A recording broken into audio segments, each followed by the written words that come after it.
Имаров Ашыркан эжекенин тапшырмасы боюнча Жалал Абад облусунун курортуна чыгып турабыз. Мынакей биз бул жака чыгып эмнени далилдемекчибиз? Биз кыш келди деп өзүбүздүн группалаштарыбыз менен ынтымагыбызды чыңдап, жана ошондой эле жаратылыштын койнунда таза абада дем алганы бул жака чыгып отурабыз.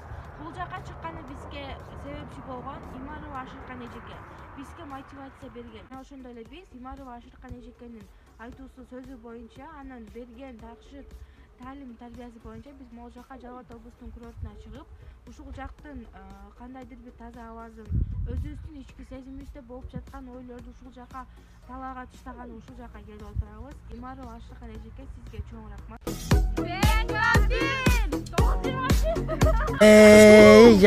Жаштык.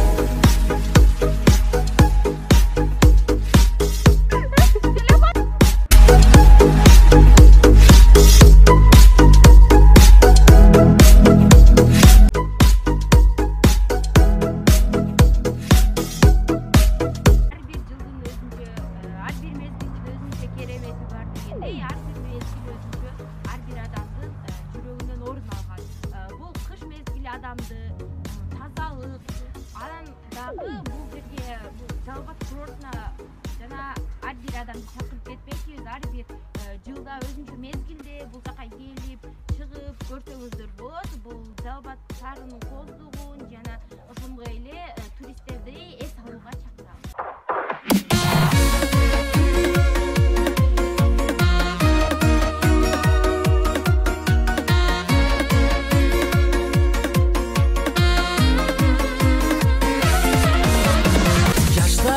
Шары Жалал Абад күн өткөн сайын жашарат, түгөнбөй ырдай берүүчү ырларым